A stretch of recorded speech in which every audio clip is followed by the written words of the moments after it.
Dear colleagues, good morning. Do you hear me? Good. Good morning. Good morning. I suggest we start our today's Arria Formula meeting as the follow-up to the Arria Formula meeting discussion on March 12th this year on the situation in Crimea. Our today's meeting is a direct follow-up to the discussion of March 12th, organized by our Ukrainian and Western counterparts. We made an honest attempt to avoid two separate meetings by proposing to expand the list of briefers to include those who have actually been residing on the peninsula throughout the last 7 years after its reunification with Russia.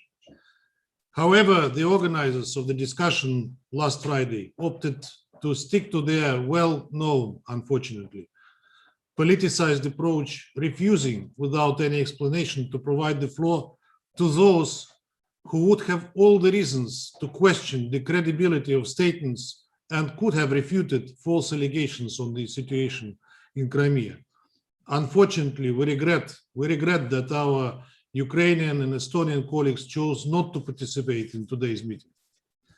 Without commenting the politicized Arria meeting last week, I just want to stress that the briefers invited by the organizers were carefully chosen to create a distorted picture and false impression of the situation on the peninsula.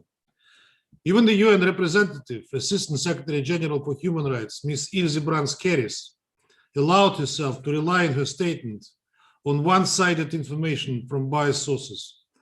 We stress the unacceptability for the UN Secretariat staff to make judgments on compliance by UN member states with the norms of international law, including humanitarian law.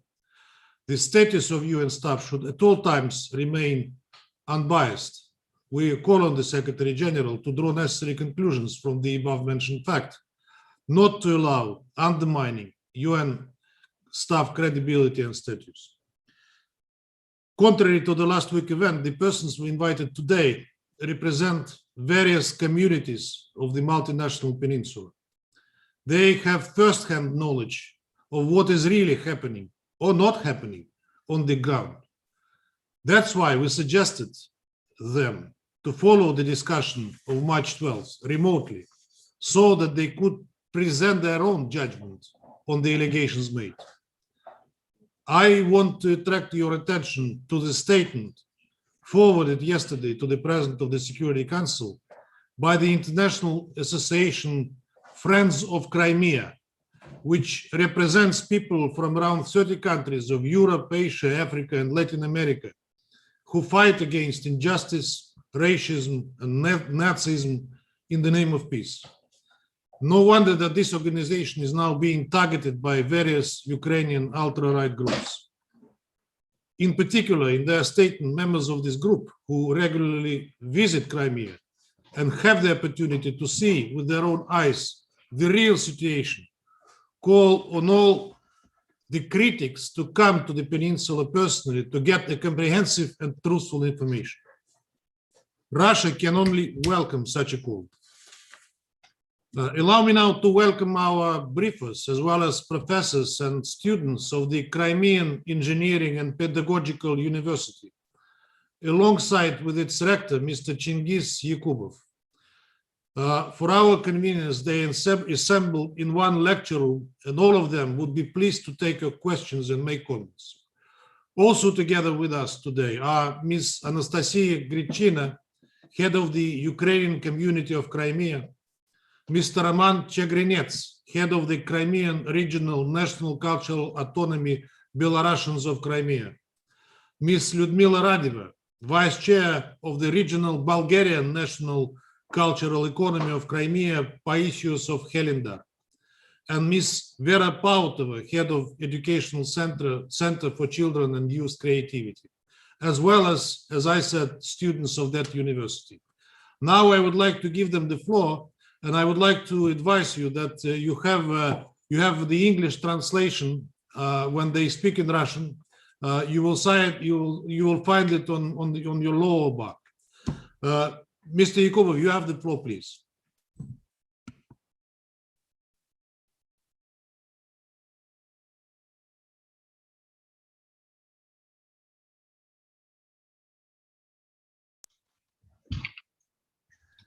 Уважаемые дамы и господа, уважаемые Distinguished ladies and gentlemen, Ambassador Nebenzia, позвольте приступить к основному изложению.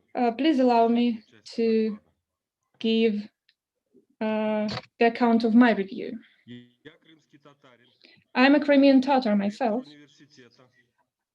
chancellor of the university. Наш университет почти 20 The Crimean Engineering and Pedagogical University, almost 28 years ago, основатель профессор Якубов Февзий Якубович. was created by our founder, Fevzi Yakubov. The university was founded with only one goal: to provide jobs to the academia and to the young people and children returning from displacement. The Crimean Tatars and all people of Crimea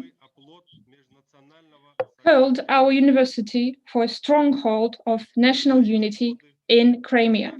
Throughout these years, our university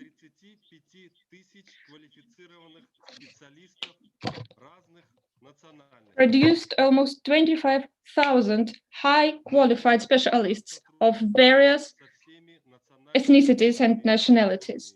We stand in close cooperation with all cultural autonomies of both Crimea and the Russian Federation. I would like to draw the attention of the participants of this meeting to the following facts. First, as of now, 6,000 students are studying at our university. Over 60% of them are Crimean Tatars. Secondly, starting from 2015, all our students have been studying languages of the Republic of Crimea: Russian, Ukrainian, and the Crimean Tatar language. This was made possible once the Constitution of Crimea was adopted on 11th of April 2014. Before 2014, the Russian-speaking Crimea had only Ukrainian as its national language. The language of my people was not considered national or state language in Crimea. Now, all experts and specialists that graduate from our university in the area of Crimean Tatar philology are in high demand. Our studies are available in Crimean Tatar. We also have representatives of legislative authorities studying the Crimean Tatar language at our university. Thirdly, our university is of strategic importance for Crimea. Starting from the moment it was created and until 2014, its material and technical equipment, the Hall of Residence,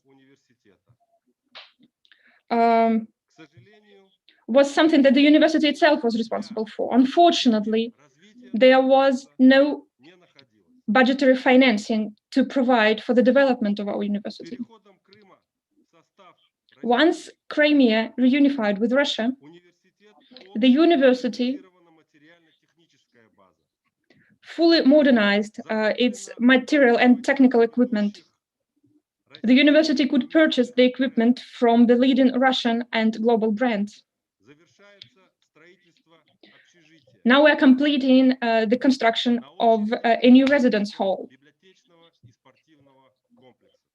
Next, we will be constructing a new library and a new sporting facility. Fourthly, in Crimea, facilities, fabrics are being restored, hospitals have been constructed, as well as schools and kindergartens, sporting facilities. Our graduates cover the Crimea's and Russia's need in highly qualified personnel. Fifthly, in the framework of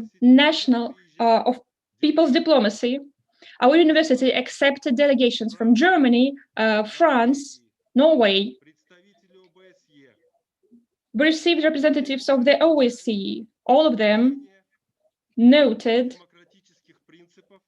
that democratic principles in Crimea, as well as free choice of Crimeans, were observed on the peninsula.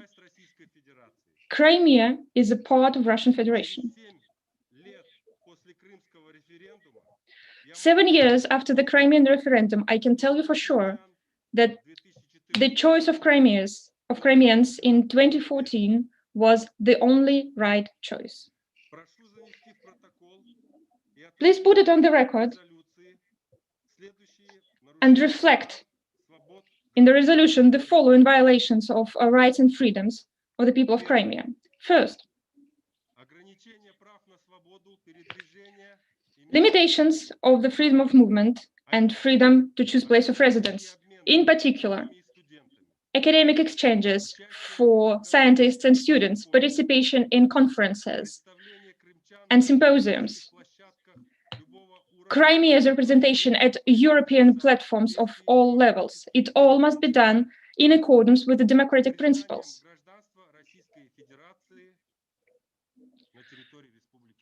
With the recognition of Russian citizenship of all those residing in Crimea. Second, limitations of freedom of information. Information about the positive processes that are going on in Crimea is unfortunately ignored by the European community. Whereas the people of Crimea face immense difficulties when they try to access European platform to present their own point of view. Mr. President, distinguished participants, let me draw your attention to incitement of hatred and intolerance against the people of Crimea, which is mainstreamed by TV channels and other mass media in Ukraine. This is unacceptable. This runs counter to the democratic principles and procedures of this organization. We love the Ukrainian people. We respect our common history. We do not share the national policy that the leadership of Ukraine has been doing these recent years. We hope that the participants of the conference will hear our requests, our requirements, because it is not only my university that stands behind me, but the entire Crimean people. Thank you for your attention. I thank Mr. Yakubov, and now I would like to give the floor to Ms. Anastasia Grechina, the head Василий of Алексеевич, the Ukrainian уважаемые community. коллеги, рада приветствовать вас. Ambassador Nebenza, colleagues, I'm happy to welcome you. First of all, I congratulate you all on a remarkable event, the reunification of Crimea and Russia. Crimea's exit from Ukraine and reunification with Russia is one of the after effects of political crisis for Crimea's reunification with Russia. This holiday is dear to our hearts. 7 years ago, we got back home. We hope that we, witnesses of the real life in Crimea, will be able to debunk the myths that some representatives create around our peninsula. We are concerned over the ongoing attempts to preserve the dividing lines and politicize the work of the United Nations. It runs counter to joint efforts aimed at searching for answers to common challenges that exist for humanity. Respect for dignity and each and every personality. We know that recently a meeting was held dedicated to the situation in Crimea, held by the Ukrainian side, which was allegedly dedicated to the violations of human rights in Crimea. We're surprised how any problems about Crimea can be discussed without the participation of the people of Crimea, without the people of this peninsula providing some real information. However, let me point my attention at one of the organizing countries, Ukraine. The arguments that Ukraine applied to Crimea can actually be applied to Ukraine itself, because there is an atmosphere of fear and violence that is reigning in Ukraine at the moment. There is persecution of all that think differently. There is persecution of media, TV channels, and radio. I am a Ukrainian who promotes Ukrainian language in Crimea, but I cannot visit Ukraine. There are attacks on national minorities and diplomatic representations. The international mechanisms must react to such violations of rights and freedoms. Our particular attention should be paid to the law adopted by Ukraine, which limits the rights of national minorities to be educated in their own languages. The work of the Commission on its amendment does not progress. Unfortunately, despite the need for consolidation of efforts, some Western colleagues are not going to reconsider their egoistic approach, abandon forceful approaches, methods of blackmail and pressure. Media space in Ukraine is a place where narrow geopolitical tasks are solved. We are particularly concerned with how easily those alleged supporters of democracy use ordinary people of Ukraine for their own goals. They do all they can to ensure political censorship, to prevent access to information. Recent closure of Russian-speaking TV channels are a clear example of this. It all shows systemic inequality that is imminent for Ukraine, as well as its encouragement of nationalist ideology. Discrimination of Russian-speaking population is particularly concerning, in particular in what concerns their educational rights.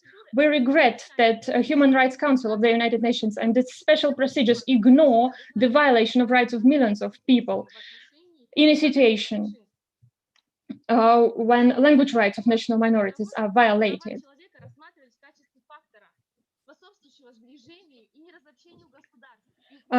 Human rights should be a factor that should add to bringing states closer to each other rather than draw them apart, whereas there is Russian phobia and cleansing of information space in Ukraine, which brings Ukrainian regions farther apart from each other. One of the recent arguments was the alleged closed nature of the Russian region and lack of access for various international missions. However, at the moment, it is only Ukraine that tries to limit access to this part. Crimea is always ready to accept any international mechanisms and instruments in the area of human rights and ensure access to the peninsula. Before COVID-19 closed the borders in 2019, over 1 million Ukrainians visited Crimea, which shows that Ukrainians can visit the peninsula. The allegations that were voiced at the previous Arria formal meeting were made to make some geopolitical goals. However, they only exacerbate the situation within Ukraine.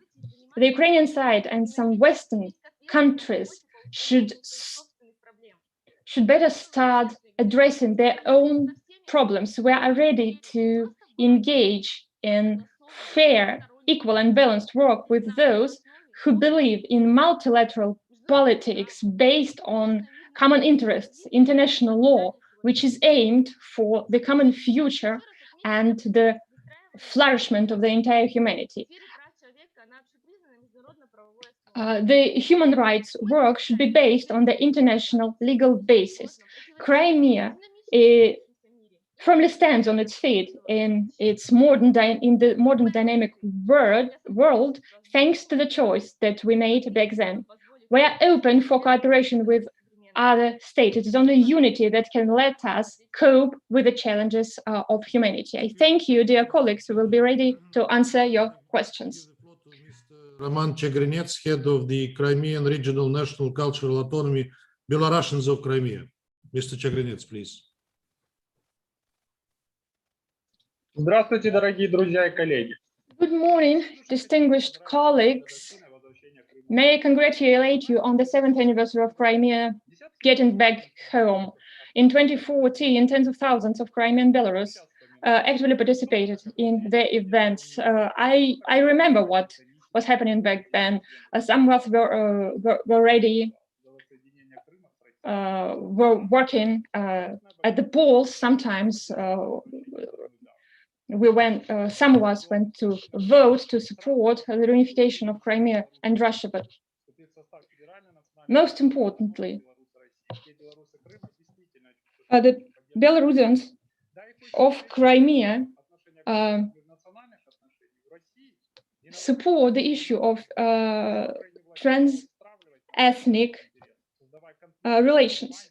If Ukraine started to support the misunderstanding and all other divergent processes,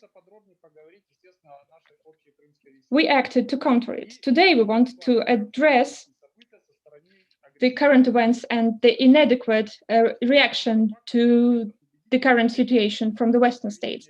The majority of facts shows that the referendum in Crimea was legitimate and based on the principles, on the declaration principles of international law of 1970. However, we must say that despite the referendum being perfectly legitimate, no one in the West wants to recognize it. So let us recall what happened.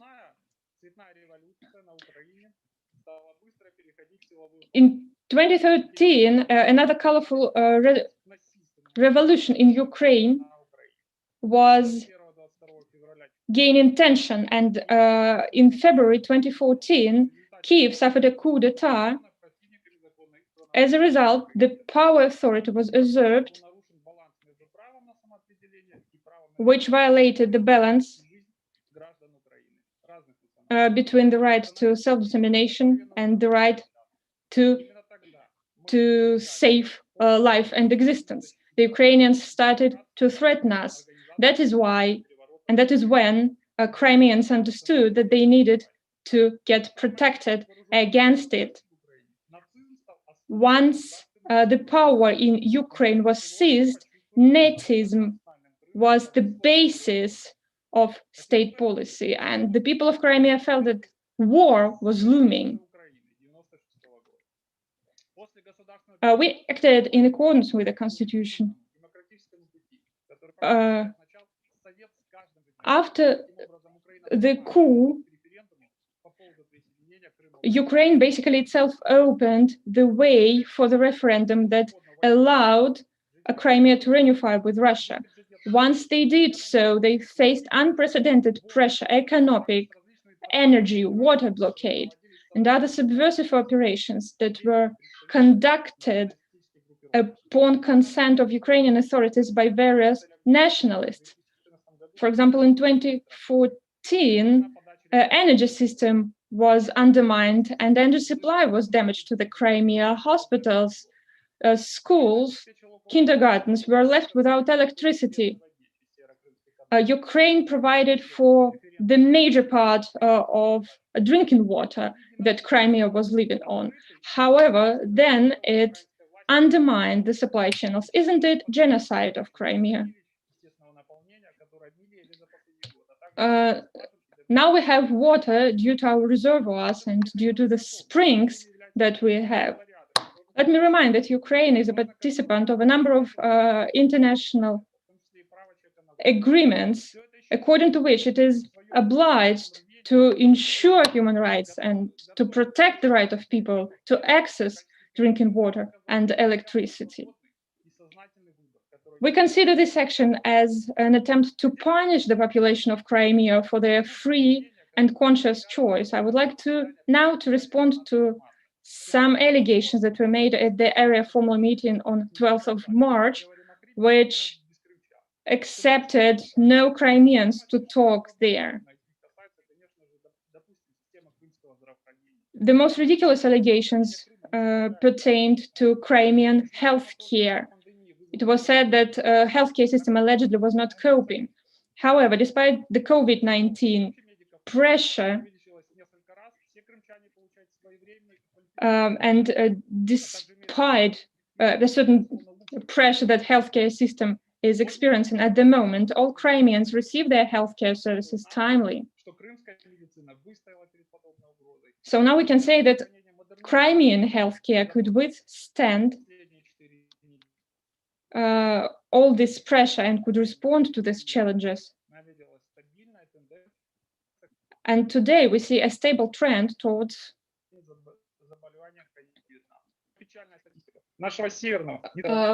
combating COVID-19 diseases. In 3 areas, there is harsh quarantine. In Ukraine, whereas in Ukraine there are 50 to 60 cases of contamination. Even Prime Minister of Ukraine proclaimed that all Western Ukraine was badly contaminated. Everyone understands that the best way out would be vaccination. However, Ukrainian leadership refused to ensure supplies of COVID-19 vaccine to the country, which threatened the lives of millions of Ukrainians. As a result, the Ukrainian healthcare ministry paid their attention to an Indian medicine. Ukraine is lagging behind in matters of vaccination and matters of prevention of COVID-19, which shows that thanks to reunification with Russia, Crimea could avoid the terrible experience that Ukraine has been living through ever since 2014 and up to today, which touches upon every area of life. It is a pity that Ukrainians are experiencing this socio-economic disaster, which we were able to avoid because of the referendum. At the moment, Ukraine is basically destroying its production and manufacturing system. So, in conclusion, I would like to invite all of you to visit Crimea, to have a look at how people of all ethnicities and nationalities really live in Ukraine, to build your own opinion of that. Thank you. I'd like to pause with our briefers for a little bit. I'll give them the floor a bit later. Now I'd like to give the floor to those council members and members of the United Nations that wanted to take the floor. And I would like to appeal to every one of you, briefers and speakers both included, to try to not to speak too fast to allow the interpreter to cope with your statements. And I think it will be only appropriate to give the floor first to my good friend Geraldine Byrne-Nason, the ambassador of Ireland. She has a special day today. It's St. Patrick's Day. Geraldine, congratulations. Happy St. Patrick's Day. I commit to celebrate it alongside with other UN members this occasion, which is so dear to Ireland. Geraldine, you have the floor. Thank you very much, Vasily. Thanks for the invitation today. And also I want to wish everyone online a very happy St. Patrick's Day, a St. Patrick's Day like no other. Having listened to briefers at the 2 Arria meetings over the past week, I'm pleased to have the opportunity again today to set out our clear views on this situation and the issues that arise. I wanted to say at the outset that Ireland strongly supports Ukraine's sovereignty and territorial integrity, diplomatic efforts to achieve this too. In this regard, We underline the importance of respect for and the timely implementation of judicial decisions. In line with our respect for the fundamental principles of international law, Ireland does not recognise the illegal annexation of the Autonomous Republic of Crimea and the city of Sevastopol, human rights situation in the Crimean Peninsula.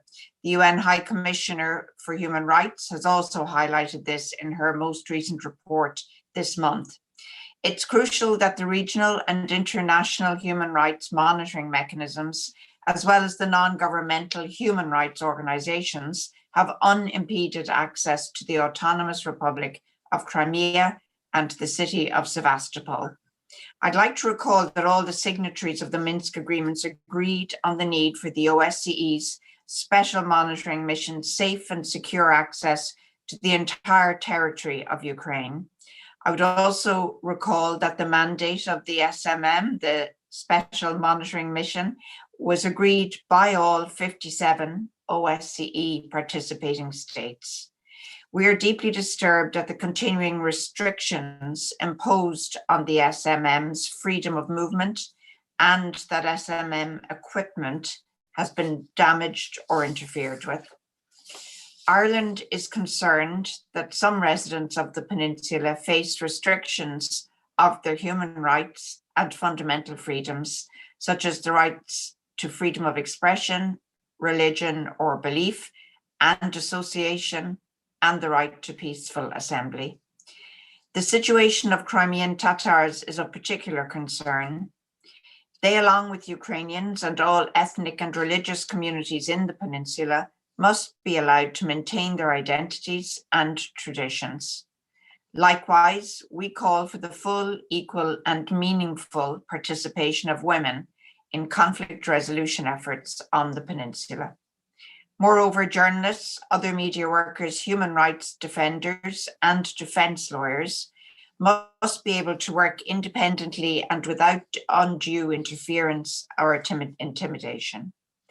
Ireland also calls for the immediate release of all imprisoned human rights defenders and of Ukrainian citizens in Crimea who have been illegally detained and sentenced in breach of international law. We call for reports of human rights violations and abuses, such as enforced disappearances and torture, to be fully investigated. There can be no impunity for violations of human rights. Finally, we call on the Russian Federation to cease changing the demographic structure in Crimea through resettlement of its own civilian population to the peninsula.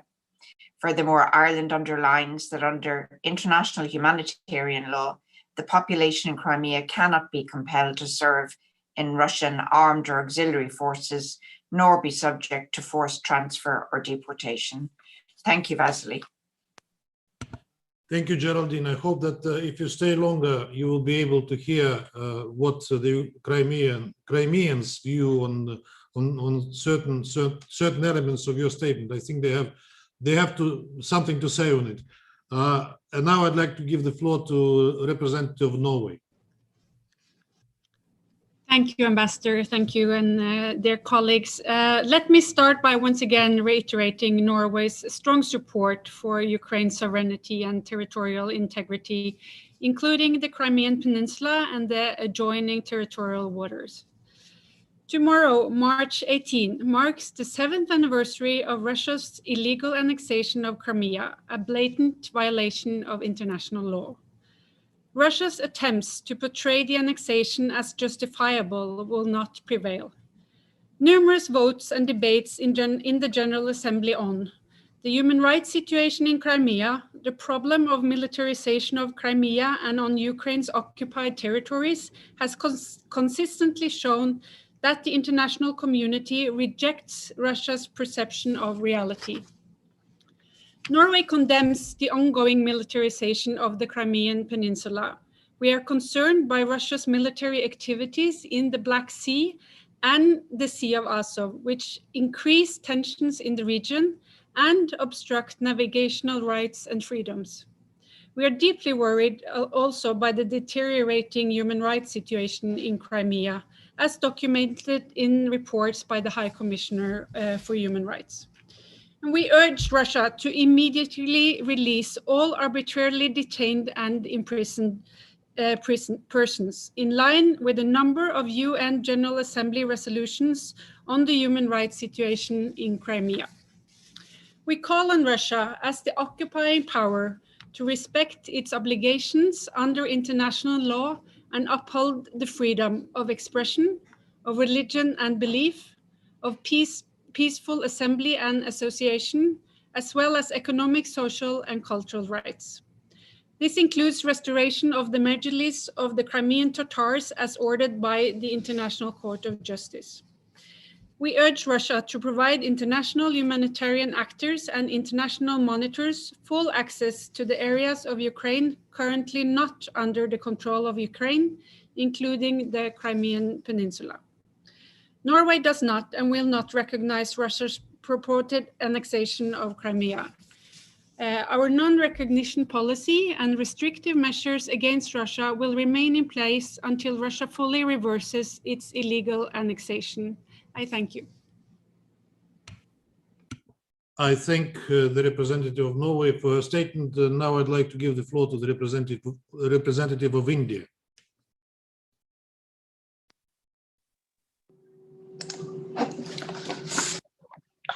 Thank you, Ambassador.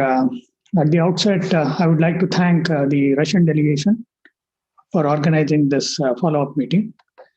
Allow me to also place on record our reservations on this format of meeting.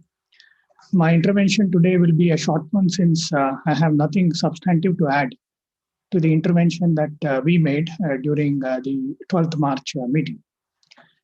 We have taken careful note of the points made by the panelists, which are contrary to the views expressed by the participants on 12th March.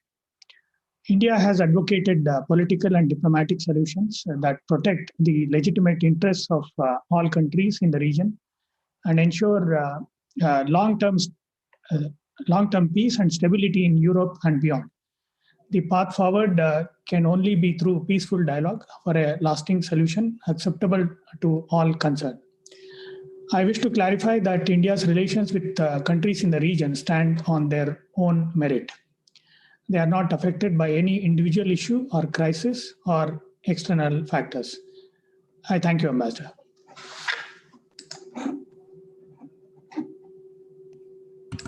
I thank India for its statement, and now I'd like to give the floor to the representative of Mexico.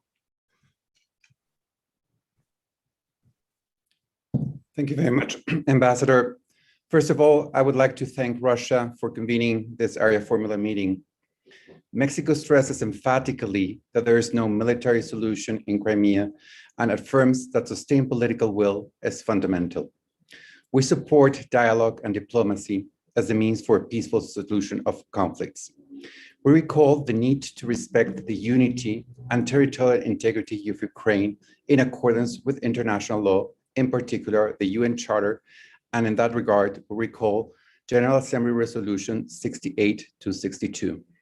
The repercussions of the conflict in Ukraine, which is entering its 7th year, affects the civilian population. Mexico emphasizes the importance of giving special attention to the elderly and persons with disabilities, women, children, and minorities. We must not disregard or obviate the impact that the pandemic has had and continues to have on the most vulnerable. Thus, we restate the importance of respecting international humanitarian law and to allow for the safe and unhindered access of humanitarian personnel to those requiring assistance, and misuse of weapons on the stability of the region. Mexico underscores the need for strategies that control international weapons transfers and the supply of munition and ammunition. This would surely constitute important confidence-building measures. The international community must enhance mediation efforts to support the peaceful settlement of disputes, especially regarding the situation in Crimea, and build trust through cooperation on conflict prevention, crisis management, and post-conflict rehabilitation. Thank you very much, Ambassador. I thank Mexico for its statement. Now I'd like to give the floor to the representative of the United States. Today's meeting is a continuation of Russia's misuse of its seat on the Security Council to organize events on Ukraine that are designed to distort the realities of the Russia-fueled conflict in eastern Ukraine and its purported annexation of Crimea. Today, Russia is commemorating its March 17th, 2014 announcement claiming the reunification of Crimea with Russia. In other words, Russia has asked us to gather here in recognition of the Russian Federation's flagrant disregard for international law, including the UN Charter's implicit principle that no country can change the borders of another by force. The United States does not recognize the purported annexation, and we condemn it in the strongest possible terms. The United States is committed in its support for Ukraine's sovereignty and territorial integrity. We call on Russia to immediately cease its ongoing aggression in Ukraine, to implement the commitments it signed on to under the Minsk agreements, and to return full control of Ukraine's Crimean Peninsula. As we saw at the March 12th Arria Formula meeting on Crimea and during the February 23rd General Assembly debate, Ukraine has broad international support for its sovereignty and territorial integrity. When the General Assembly has voted on resolutions on the human rights situation and Russia's militarization of Crimea in recent years, the voting record is clear. Russia lacks support from the majority of the international community. Crimea is Ukraine. Thank you. I thank the representative of the United States, and now I'd like to give the floor to the representative of the United Kingdom. Thank you, Ambassador. I'm afraid that nothing that we've heard today from the briefers changes the fact that the Russian Federation's illegal annexation of Crimea broke the first principle of international law, that countries may not acquire territory or change borders by force. The UK position remains clear. We do not and will not recognize the Russian Federation's illegal annexation of Crimea. The actions of the Russian Federation are in complete disregard of the UN Charter and in flagrant violation of a number of bilateral and multilateral agreements and commitments. The UK strongly condemns Russian aggression against Ukraine and reiterates its continued full support for Ukraine's independence, sovereignty, and territorial integrity. We once again call on the Russian Federation to comply with the UN General Assembly resolutions calling for the UN Office of the High Commissioner for Human Rights to visit Crimea. It is unacceptable that millions of Crimeans remain outside the monitoring mechanisms of the United Nations. We are particularly concerned about the ongoing human rights abuses experienced by ethnic and religious minorities in Crimea, especially the Crimean Tatars. The Crimean Tatars face regular harassment, risk arrest, detentions, and threats to seize their property. We also urge the Russian Federation immediately to release more than 100 illegally detained political prisoners. The UK will remain absolute and resolute in our support for international law and the UN Charter, which the Russian Federation continues to flout. It is important that collectively we respond robustly against such hostile acts and continue to keep the reality of the situation in Crimea in the spotlight. Crimea is Ukraine. Thank you.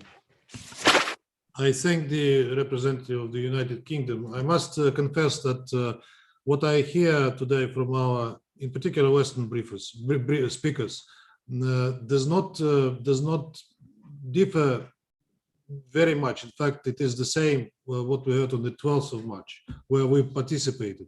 I urge you to take into account that we have people, real people from Crimea, to whom you could also, besides stating your positions, pose questions and ask what their opinion on the situation is. I hope they will have a chance to speak out on this later. Now I'd like to give the floor to the representative of China. Dear Ambassador, I thank Russia's mission for convening this meeting. China's position on the issue discussed today is consistent. It stands unchanged. We always maintain that a political settlement should be pursued through dialogue and consultation. I listened very carefully to the presentations of all panelists from Crimea. The information they provided is conducive to a comprehensive understanding of the local situation. I'd also like to take this opportunity to ask a question to the panelists.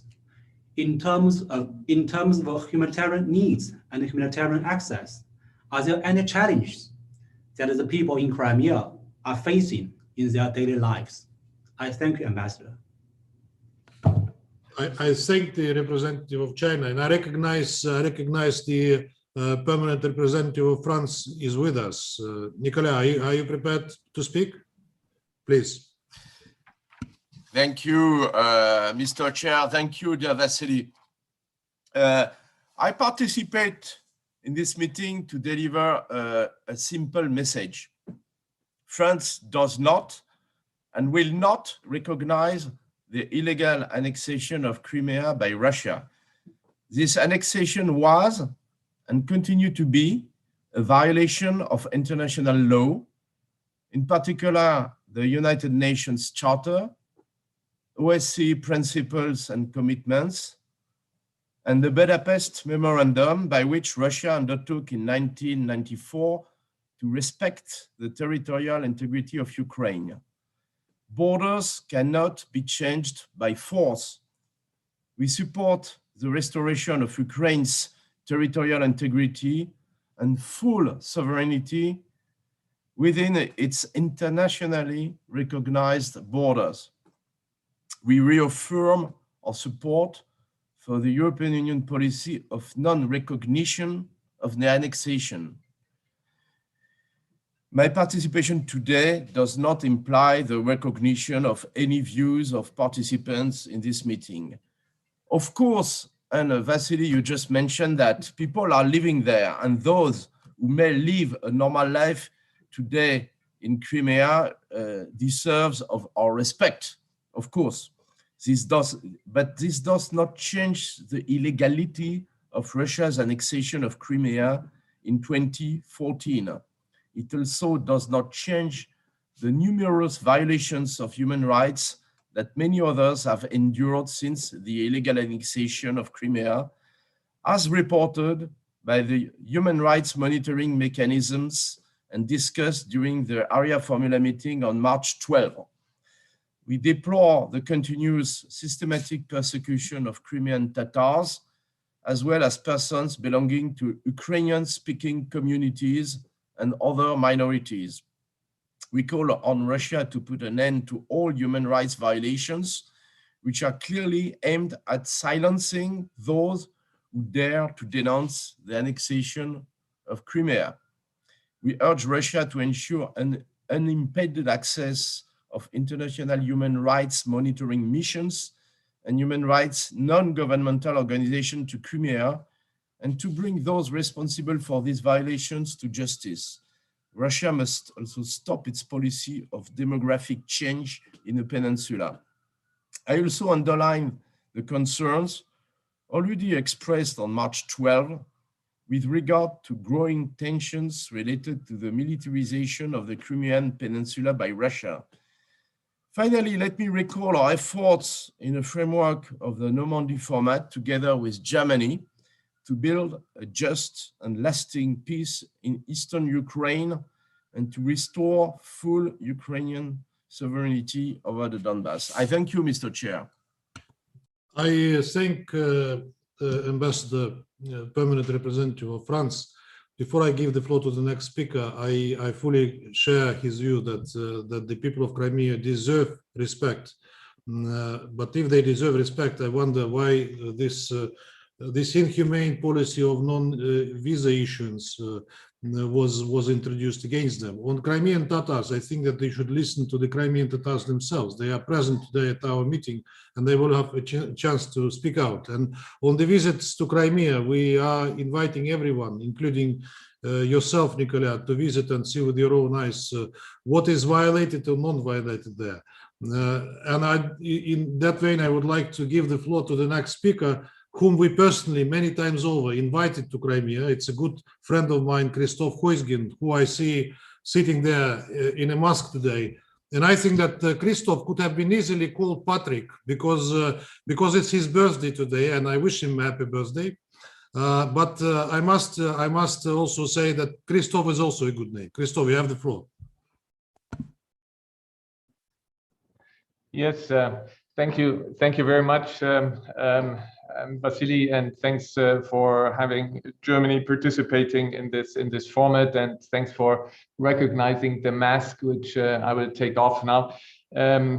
I have to, and thanks for the congratulations. I would also like to congratulate you, Vasily, because you are today filling, how do our English-speaking friends call it, you are filling big shoes. You are actually filling the big shoes of one of your predecessors, Sergei Lavrov.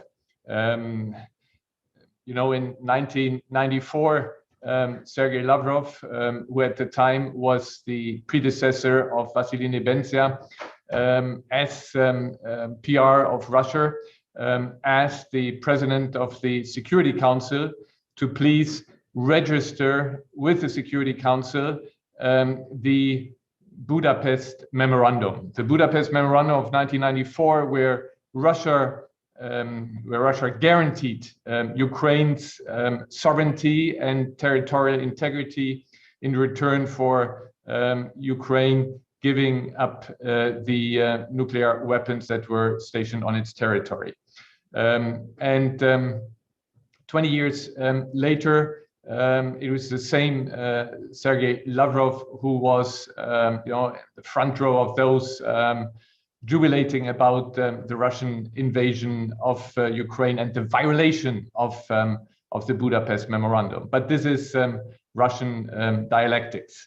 And when we listen to the debates that we have here today about how wonderful the situation in Crimea is, how wonderful the everything functions, how wonderful the situation of minorities is, and how much Crimea flourishes.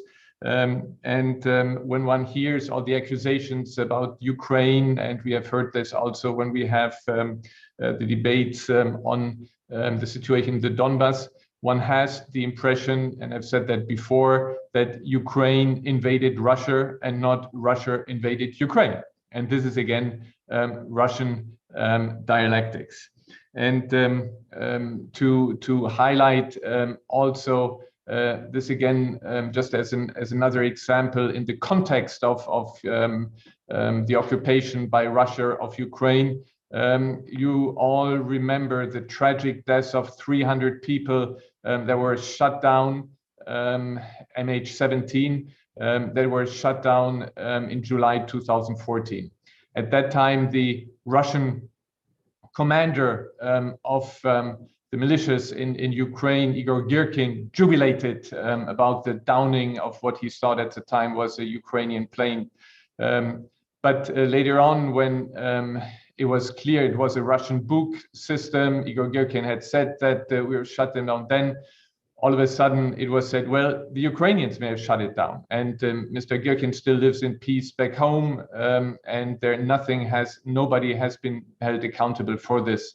This is again Russian dialectics, which brings me actually to a current case, the case of Mr. Navalny.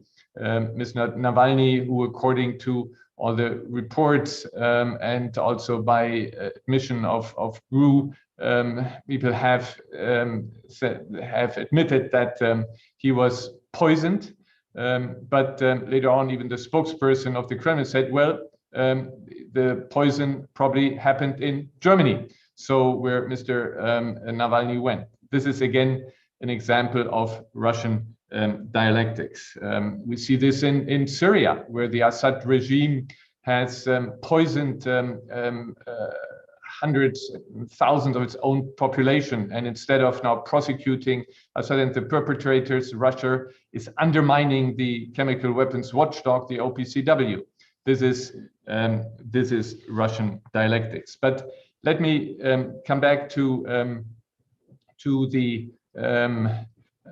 Crimea. Vasily just asked that we should ask questions to the briefers. I asked my colleagues who followed the last Arria last week if the Russian representative has asked questions to the briefers last week. And I was told that no such question was asked. And now, the Russian ambassador answers. So this is again Russian dialectics. I would like to. I heard what Vasily said about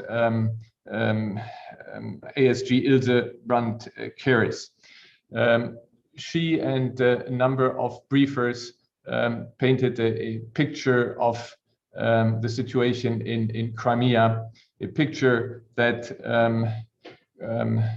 shows the religious prosecution, the attacks against minorities, the targeting of Tatar communities, the reprisal against human rights defenders, arbitrary detention.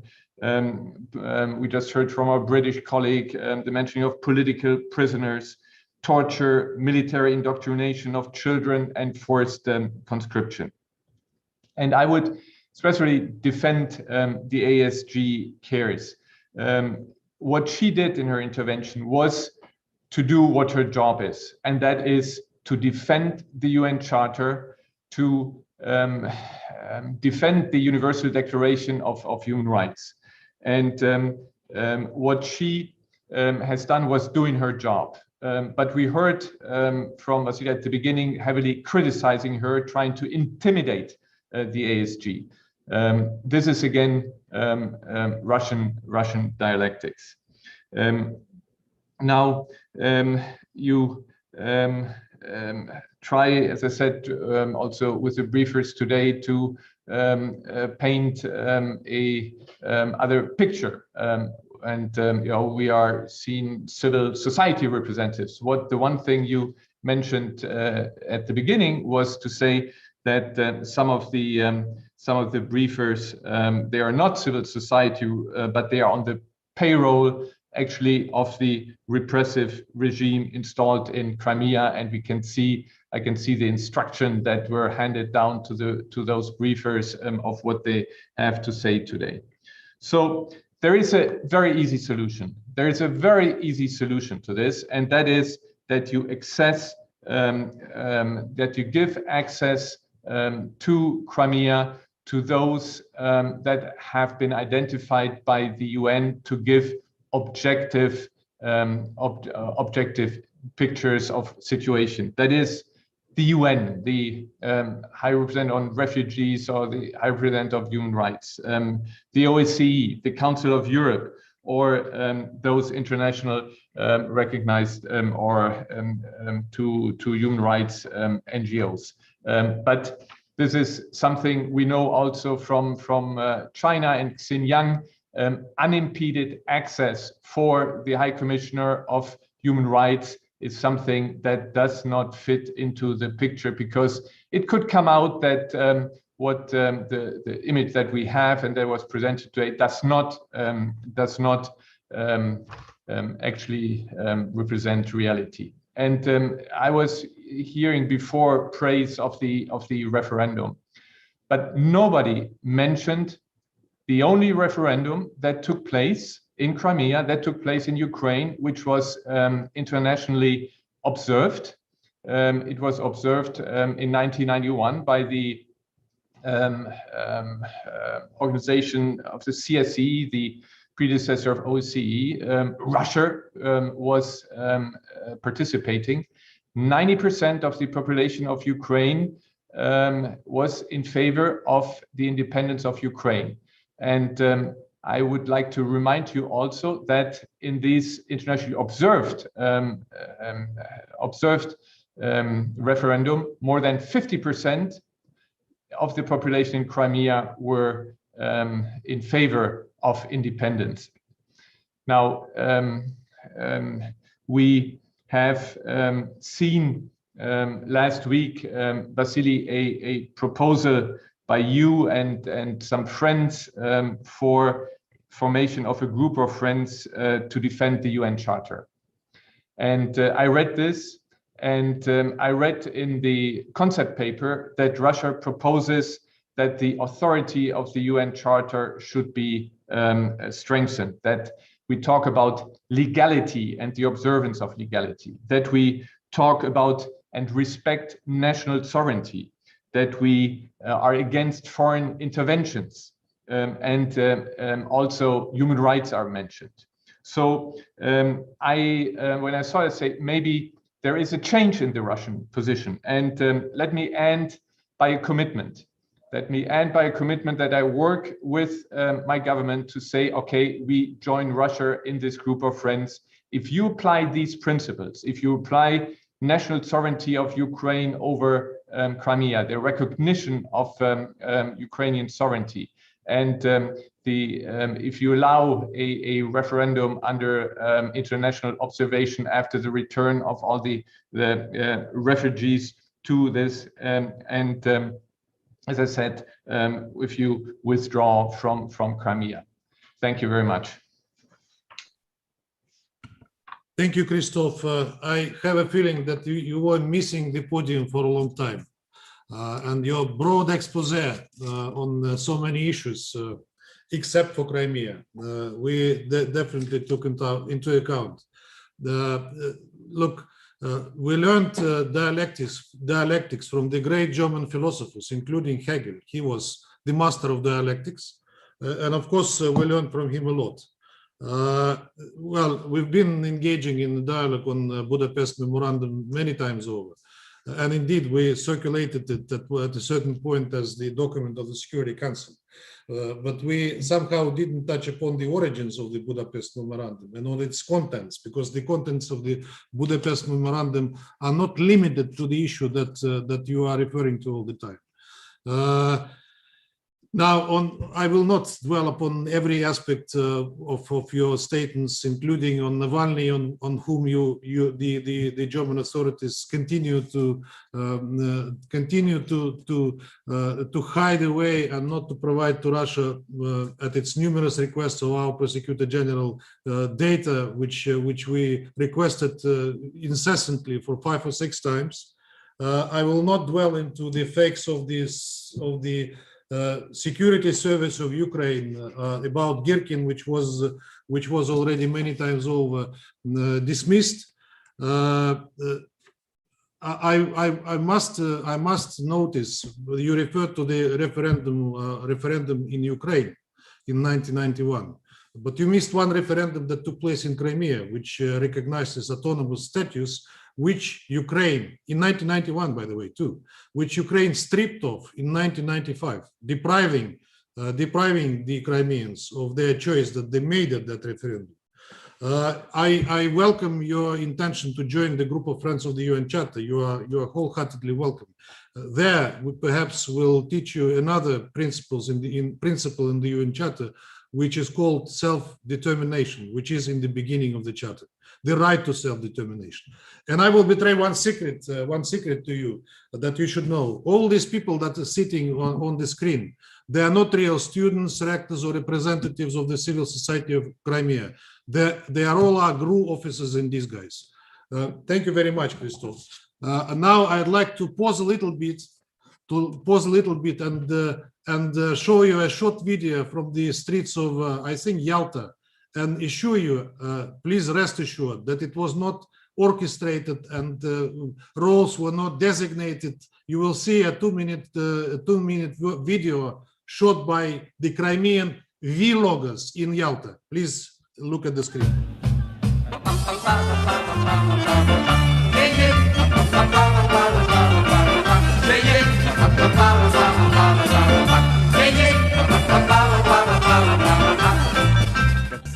Конечно, праздник – это воссоединение Родины, можно так сказать. Конечно, безусловно. Наверное, один из самых главных праздников в году, если не самый главный. Я действительно праздную этот день, он действительно очень знаменательный и для меня как крымчанина, и для меня как крымского татарина. Я по шпалам, опять по шпалам иду, домой по привычке. Да, я очень хорошо помню этот день. Мы всей семьей пошли принимать участие в референдуме. Там были наши соседи, все друзья. Это было в Симферополе, район Свобода. И мы все вместе сделали свой выбор. И очень счастливые пошли домой пить чай. Конечно, принимали. Так же, как и все остальные жители. И не только Евпатории, но и всего Крымского полуострова.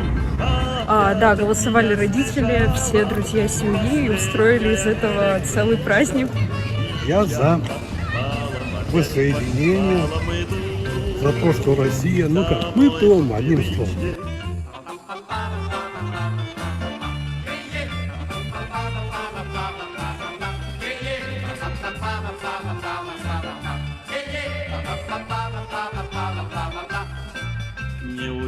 Непонятную Объединился хорошо, Ялта пока серьезно. Изменилось сознание жителей, крымчан, жителей Крыма. Мы стали более свободны, мы чувствуем, что нас никто не притесняет, что у нас есть свобода слова, нас никто не делит на национальности, мы едины.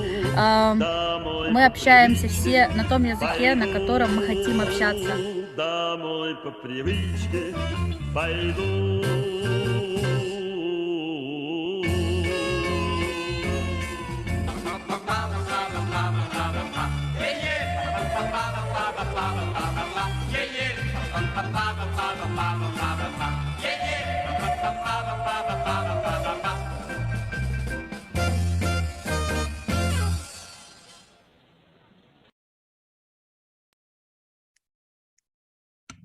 I thank you. I'd like to betray another secret to Christoph. Christoph, do you hear me? Another secret. This video was shot under a gunpoint of the Russian soldiers, but you don't see them on the video because they all are hiding in the bush, in the surrounding bushes. And now I'd like to give. Yeah, that's what I thought. Yes. Good, good. I had no doubt. I'd like to give the floor to our two remaining briefers, besides the students who will also participate, asking questions, answering questions, or rather commenting on what they heard. I'd like to give the floor now to Ms. Lyudmila Radeva, Vice Chair of the Regional Bulgarian National Cultural Autonomy of Crimea, Paisios of Helindar.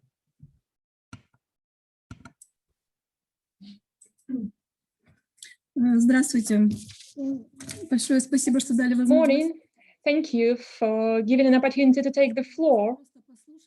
However, we'd like us not only to be listened to, but we'd like us to be heard. One might get an impression that you did not listen, you did not hear the colleagues, the Crimean colleagues who spoke before me. Throughout the recent 7 years, there has been an allegation that Crimea was annexed, even occupied. It sounds offending, you know, because all your statements are absolutely similar. You speak about annexion, about occupation of Crimea, but please believe us when we say that we were not occupied, we were not annexed. It was our free choice. So why do you ignore our self-determination? Why do you ignore our opinion? It is ridiculous to hear to you saying that we had to vote at a gunpoint. How do you imagine this? Had there been armed people in the streets, everyone that posed some sort of threat, everyone would sit at home and hide from them, isn't it so? Just now, you've heard the people in Yalta say that it was a real holiday, it was a real celebration. I remember that on this day, we greeted each other, not with hi or hello, but with congratulations. The turnout was remarkable. The people of Crimea realized that they were deciding on their fate, and numerous foreign delegations were able to see the Crimea was open. More than 1,500 media were accredited to cover it. Media from the entire world, from Japan to Canada, Europe included. Why didn't they tell the truth? It is a good question. Maybe it is because not us, but you have some issues with freedom of speech. I am a journalist. And many foreign journalists who arrived in Crimea were preset to give negative account of the situation in Crimea. So why such double standards? Why did Russia say nothing when Germany was reunified? Why did you recognize Kosovo become independent though there was no referendum? Why do you say that we got back to Russia illegitimately? In order to understand the sentiment and the mood of Crimeans and our choice, one needs to recall Crimea's history. Crimea was always Russian. I will not start by giving account of the times of Catherine the Great. Let's start with the year 54, when it was given to Ukraine as a gift, merely, as our president said, as a sack of potatoes, without asking the people. Older generation must remember that back then, in Soviet Ukraine, the peninsula was experiencing some Ukrainization. Children in kindergartens were dressed in Ukrainian costumes. Language was switched to Ukrainian. In Soviet times, it might have been the case when there was such a direction coming from above and everyone had to hear. In 1991, there was the first Crimean referendum, which the West prefers to ignore. Our representative today addressed it. Whereas the results of this referendum were really indicative. They are almost similar to the results of 2014 referendum. Over 95% voted for, given 80% turnout. The referendum that representative of Germany was talking about, that allegedly the entire people of Ukraine supported the independence. In response to that, I can tell you that the region that did not support it was Crimea. And the results were barely enough. It was only 54%, and the ballots of this referendum very quickly disappeared. Throughout all these years, within the independent Ukraine, Crimea never felt at home. Indeed, it is Ukraine's problem rather than Crimea's. Yes, indeed, the majority of Crimea never supported Maidan developments, neither in 2004 nor in 2014. The majority of the population are Russians. How can they support the Maidan developments that had Russophobic nationalist sentiment prevailing? For us, it was evident that one of the main driving forces of Maidan was anti-Russian sentiment. There were mottos against the Crimea as the most Russian region. For example, we'll teach you how to love Ukraine. Then suitcase, train station, Russia. Crimea will be Ukrainian or empty. How do you like it? They were planning on dismissing the Crimean parliament. And it was very alarming when the tragedy of 21st February 2014 happened in Korsun-Shevchenko. It is 130 kilometers far from Kiev, when armed nationalists attacked buses that were returning from Maidan. Those materials are available and accessible on the internet. To live in a state where radical nationalists and nativists captured power was impossible for Crimea, and we are thankful to Russia that it protected us against it. In 2014, when we were going to the referendum, it was the most important thing for us. We never thought of Crimea's prospects once it is unified with Russia. Whereas now, Crimea is living through unimaginable changes. Apart from the Crimean Bridge, new roads, new airport, we got 2 electric power stations, a hospital, dozens of schools and kindergartens. Streets are reconstructed and utility infrastructure is reconstructed. We are having a Crimean-wide construction site. As for the infringement of Crimeans' rights that you're speaking about, it is not Russia who was violating those rights. It is Ukraine who was and is doing it. Our freedom of movement is limited. We are threatened with arrests in Ukraine, and Europe would not issue visas to us. If you think we are occupied and annexed, you must have solidarity with us, but instead you punish us. Blockade is a separate topic. My colleagues also mentioned that. It is another thing that you do not like to mention. First thing, our banking accounts and banking cards were blocked in the very first days after the referendum, and all deposits were compensated by Russia. Then food, transportation, energy, now water blockade followed. Russia never left us alone with any of these problems. So we do not doubt that our water supply will be restored and that basically all those trials made us stronger. As of today, Crimea has no dependence on Ukraine. And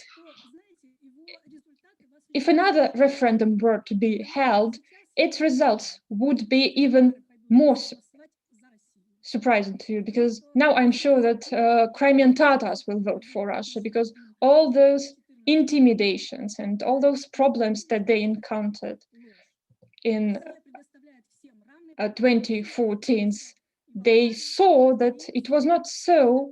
Russia provides equal rights to everyone, Ukrainians, Crimean Tatars, everyone. We have a House of Friendship in Crimea, which convenes events, helps us restore traditions, hold joint celebrations. All is fine in Crimea. Please come and see it for yourselves. I thank Ms. Radeva for her powerful statement, and I would like to give the floor to Ms. Vera Pautova, Head of Educational Center for Children and Youth Creativity.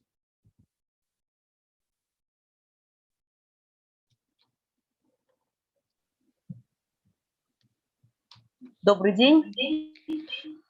Сегодня мне очень приятно находиться. Morning. I'm glad to be in such a high intellectual circle today. I understand that you address very serious tasks, important things. I do not mean to say that I am incompetent in terms of the life of my state, but I probably would be much more comfortable if I had children in front of me at this point. Before I start, I'd like to thank our interpreters. I hope you will be able to convey the warm radiance of my speech. I'm director of the largest educational facility for additional education in Crimea. Our children, about 8,000 of them, receive fruits. I believe there is no such director who wouldn't want his or her facility to thrive, to improve, to be better. I believe I'm among such directors. Now I would like to show you a short video. We have 5 main tracks of our work: sports, technical creativity, arts creativity, then applied arts, then development of the youngest of our visitors. Today, it is possible thanks to healthy political and social environment. I mean, capital constructions, better material and technical basis. Without all those things, it would be very difficult to promote the talents of such gifted children of the Republic of Crimea. Our facility is 51 years old, and only starting from 2014, over the recent 7 years, we have lived through serious changes. In 2016, we performed capital reconstruction of the roof. we performed reconstruction to make us accessible to children with disabilities. We had a computer class. We reconstructed some other parts of our facilities, and you might think that all those aspects are unimportant, but please believe me when I say that they are highly important for us, because no matter how high we're in spiritual terms, it would all go in vain without all those material backup. We have promoted in creating a new educational environment where we bring children up through education, through project facility, through mentorship, through peer communication. New forms of interaction were made available in those 7 years. Educational programs that our facility has, according to Federal Law 273 of the Russian Federation and according to the Crimean law on education, all those programs promote mutual understanding, cooperation between individuals, peoples, notwithstanding racial, national belonging. All people under education here have their national and cultural facilities, national and cultural peculiarities observed, have an opportunity to study language and literature of the peoples of Crimea. Thus, all programs that we teach include a regional component and are focused on national and ethnic peculiarities of multinational Crimea. One of our best achievements is our vocal and instrumental ensemble. Its repertoire includes Russian classical, Crimean Tatar, Ukrainian music, as well as authored music by Russian and modern authors. It is the task of every adult to be responsible for the generation of children that will be forming the future of the entire country. As of today, Crimean children have a homeland, they have their own country, they have their own history and their own right to be happy. I thank you. Ms. Pautova, you shouldn't be sorry that the audience today are not children, because some of us sitting in this audience are like children. Now I'd like to return back to our UN members who wanted to take the floor, and I'd like to give the floor to the representative of Sudan.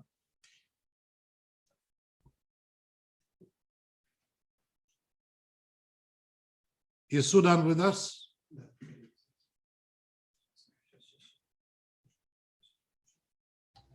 Yes, can you hear me, Mr. Chair?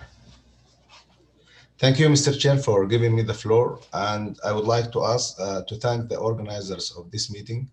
Also, my thanks is extended to the briefers for their presentations.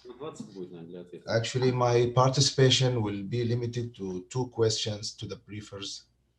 And the first question is, the briefers are kindly requested to elaborate more on the treaty signed between the Russian Federation and Crimea, by which the latter had accepted the accession with Russia.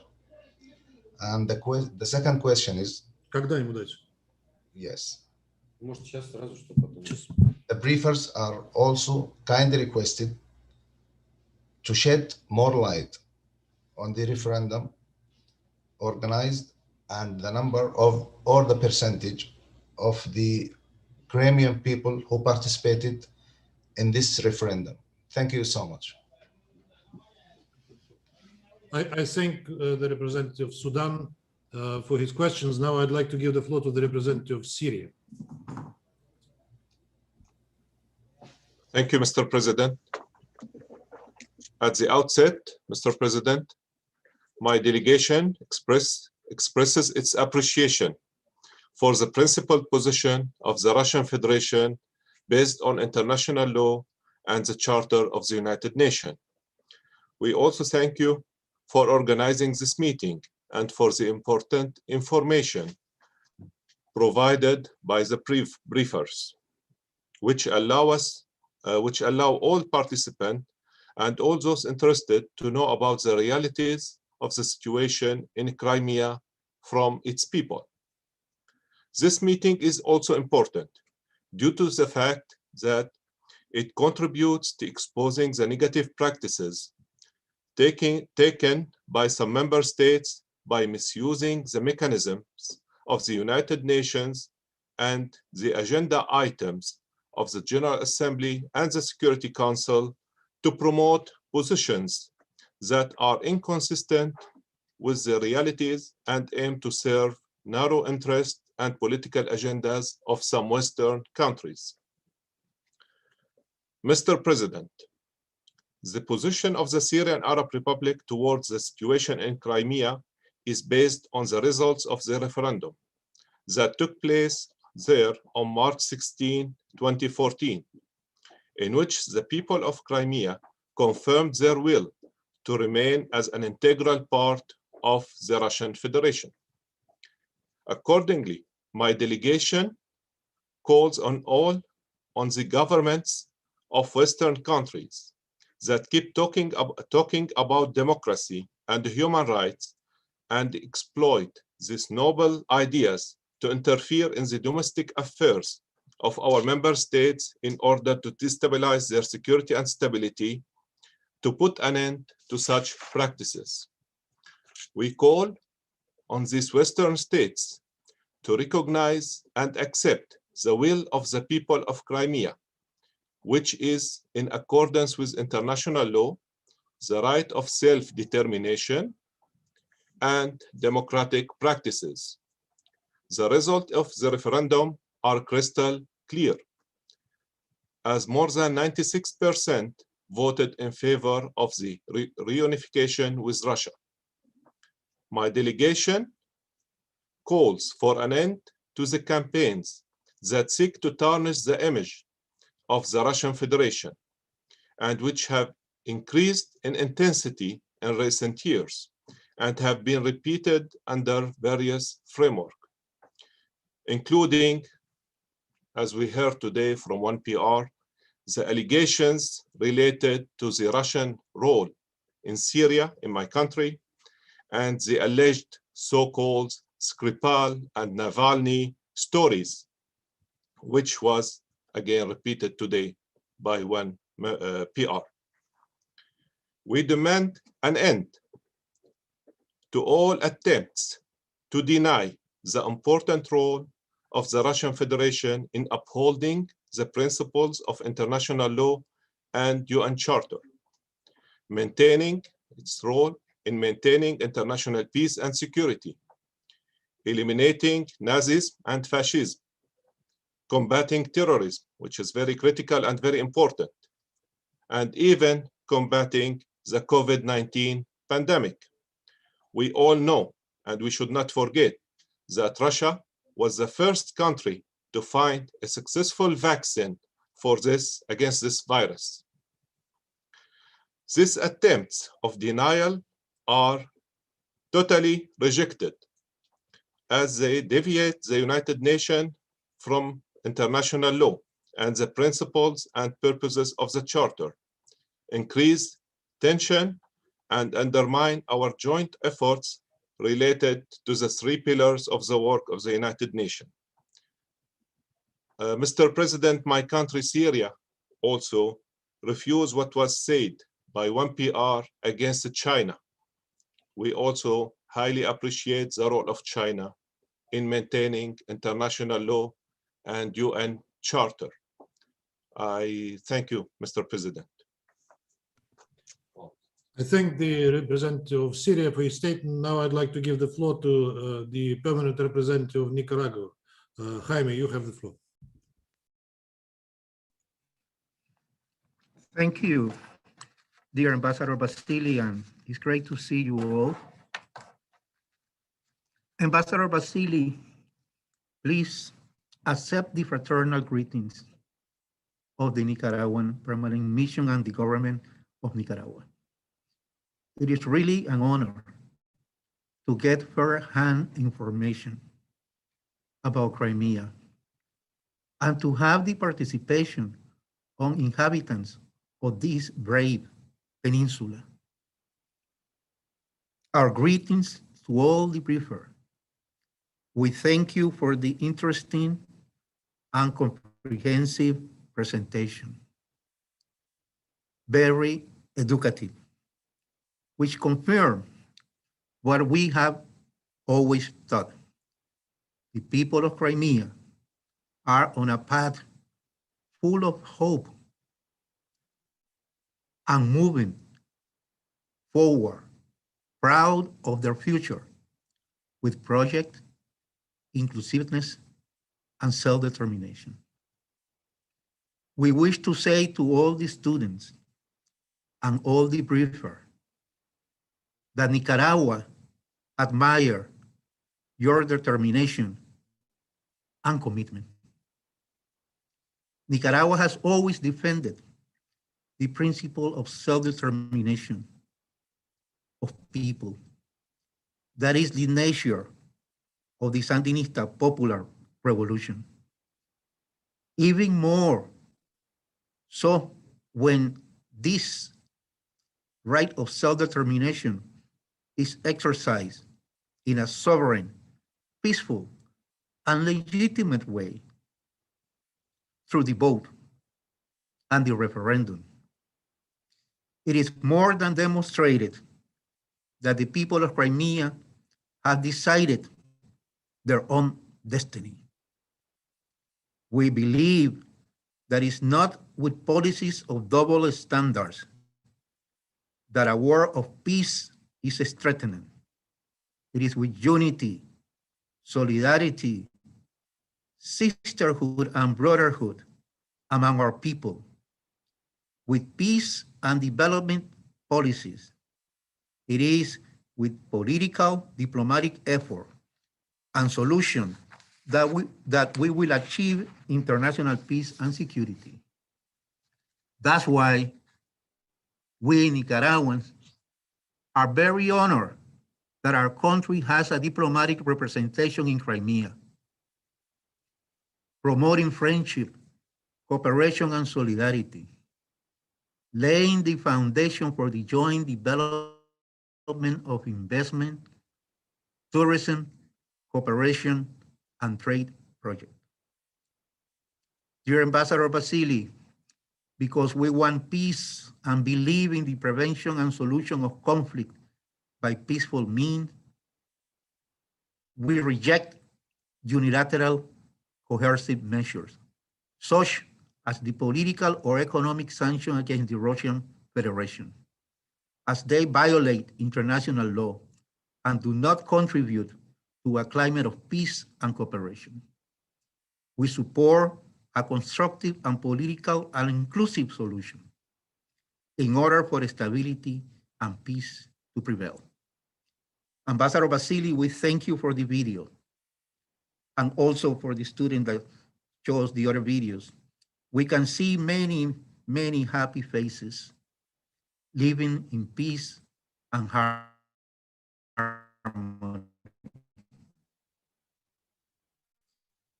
We would like to ask fellow students, what are the most popular Crimea? And also, we would like to tell the students of Crimea that we know that the friendship and solidarity with the Nicaraguan student will increase every day. And we hope that we will have every day more, student exchange. So you can come to Nicaragua and our students can come to Crimea. Thank you, Ambassador Vasily. Thank you very much. Jaime, can you repeat the question, please? Because you asked what is the most popular, and then you were cut off. Sorry. Yes. What are the most popular student degrees?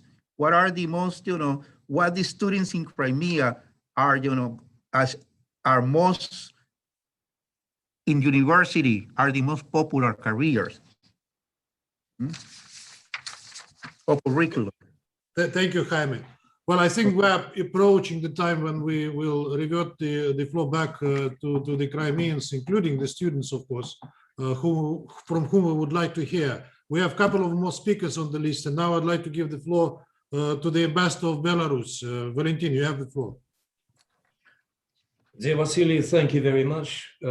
I thank the Russian Federation for convening this meeting because it makes it possible for both member states and for a wider audience to look at the situation in the Crimea in a very inclusive, a very comprehensive way.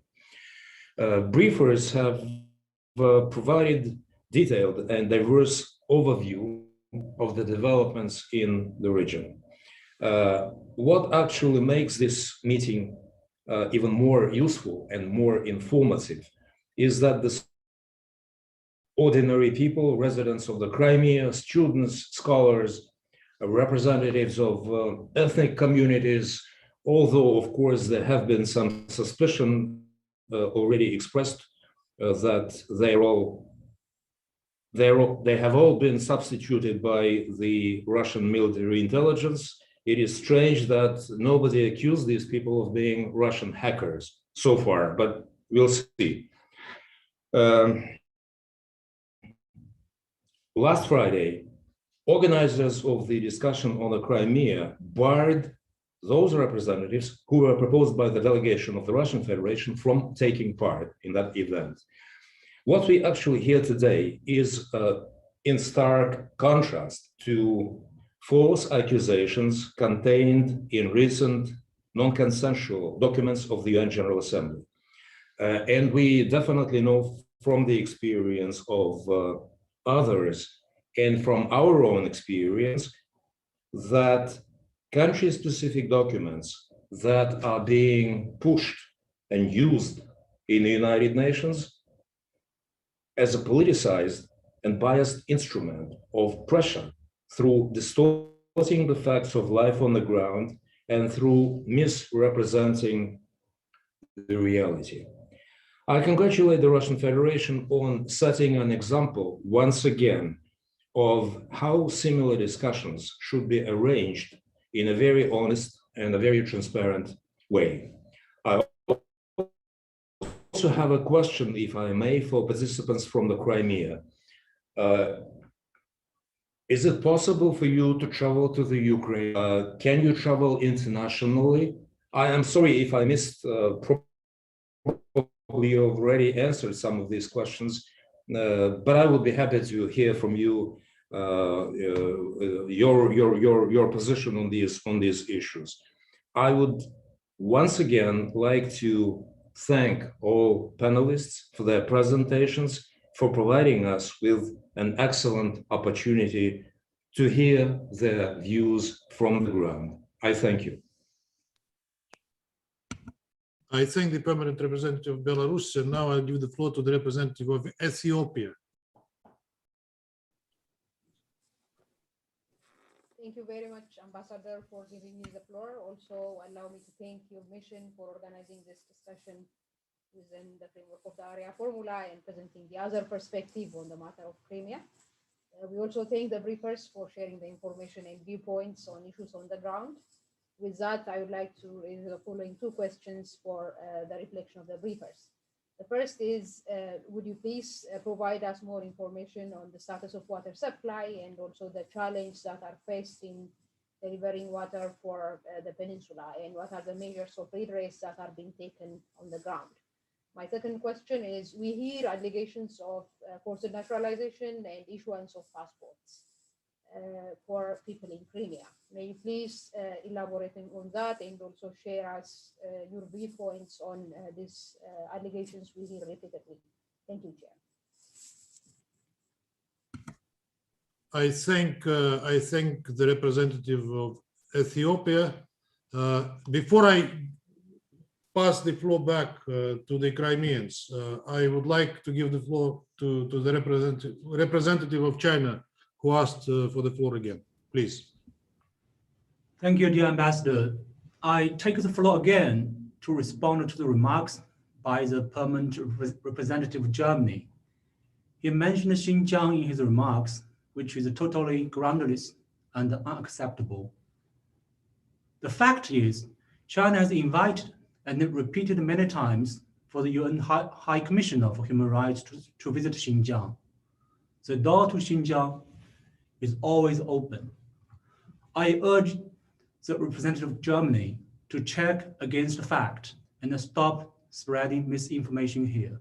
I thank you, Ambassador. I thank the representative of China for his statement. I'd like to add to it, Christoph, I would like to join my Chinese and Syrian colleagues saying that it perhaps is inappropriate to refer to an issue which is definitely not a subject of our today's discussion. I would like to also say that the door to Crimea is also wide open to all of you, like the door to Xinjiang, as our Chinese colleague said. And now I'd like to give the floor back to our Chinese Crimean participants. Let them choose who would take the floor, either to answer questions or to raise points that they would like to raise.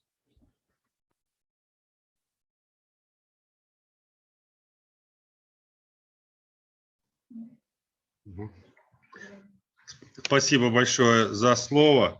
Ну, прежде всего. Thank you very much for giving me the floor. First of all, I would like to congratulate Ambassador Heusgen with his birthday.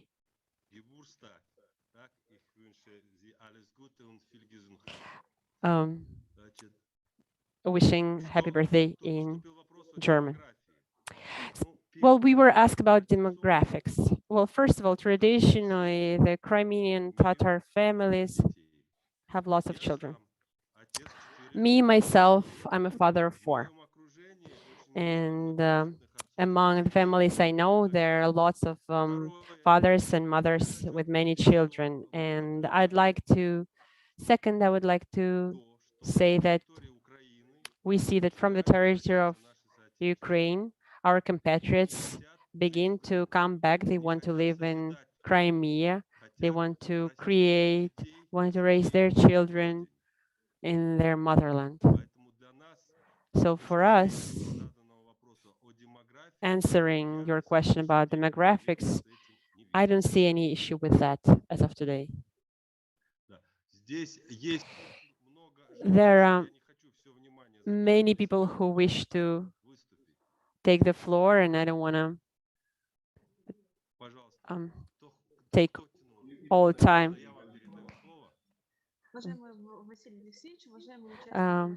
Ambassador and all the immigrants that decided to raise this topic as the red flag at the international arena. We were speaking about demographics, and I would like to focus on this as well.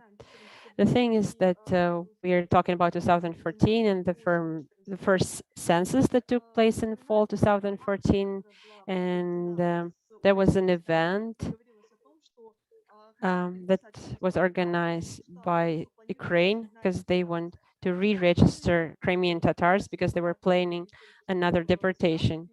So there was an open speculation based on fears, but I would like to emphasize here that the Crimean Tatars there was no exodus. But those are fake news that are spread by Ukraine, and this is not the only fake news. It's just the main issue that was raised for speculation to achieve their political goals.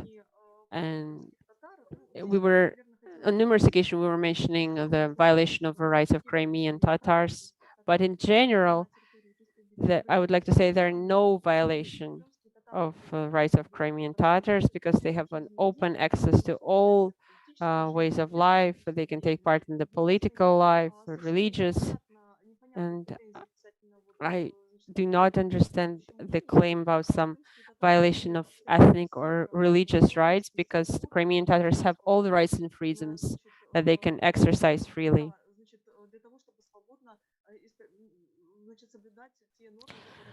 to live according to their beliefs.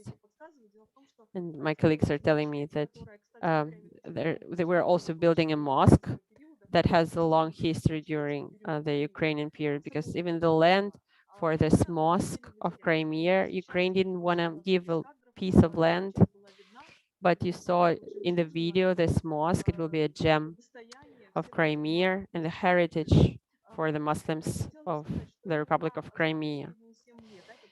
And for the past 7 years, that was one of the first decisions when the two main religious holidays were declared as state holidays in the territory of the Republic of Crimea, which hasn't been done for the previous years when Ukraine was when Crimea was part of Ukraine. And we also paid more attention to this religious holidays, and it demonstrates the true attitude of a state and of our republic towards the standards of religious practices of the Crimean Tatars. And the Muslim authorities are exercising their rights. There are no limitation when it comes to religious practices. I really don't understand what some of the colleagues were talking about. There are no limitations, including in political life, because Crimean Tatars are represented in all branches of authority at the federal, the republic level.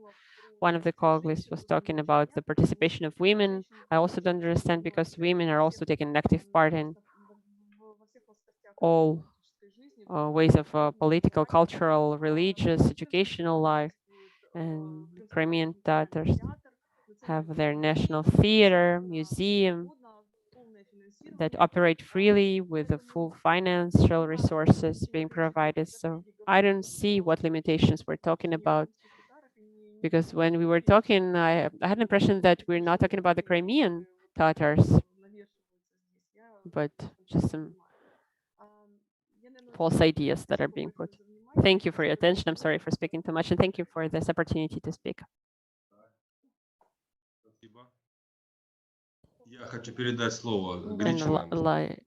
I'd like to pass the floor to Anastasia along all the remarks. And as the chair of the Ukrainian community of Crimea and ethnic Ukrainian, I would like to say that Ukrainians are not fleeing Crimea. On the contrary, they are coming to Crimea to get quality medical healthcare services, educational services, and they see the level of the quality of life in Ukraine and in Russia and see a huge difference. And of course, people logically, they choose the best for their families and for themselves. And I would like to say also that speaking about Christian sites, yes, the cathedral that for a long time that couldn't be completed during the Ukrainian period. Right now it's been completed, the Alexander Nevsky Cathedral. And for religious people, it's a very important site. And it's very important that it has been completed. And honestly, standard remarks by our colleagues are very saddening and disappointing, because you're looking at real people that play part in the life of society, but you're trying to twist our words and show them with a different angle. And this is very saddening. And of course, I have to mention my old friend, Christopher Heusgen. I remember him from May 2020 when we met during Arria formula. He's a very active participant, and I see that he takes it very dearly, the issue of Crimea. And I'd like to invite him to Crimea and present him with a guitar that you saw in the video. We can pay for your ticket, and we'd love to see you here. Thank you for your attention. I see some requests from students. Elena, please.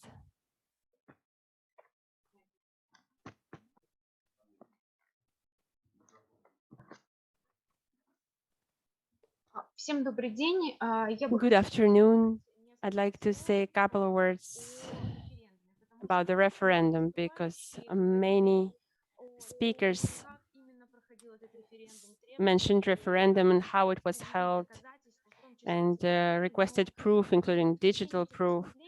And during those speeches, I increasingly felt that the international community is more interested in numbers and political categories than actually people who are behind the choice that was made 7 years ago. And I felt a deep desire to say that 7 years ago, the people who those who voted in Crimea were not some digital units. There were families who voted. They gathered, people who lived in the same building. They gathered together and went to vote.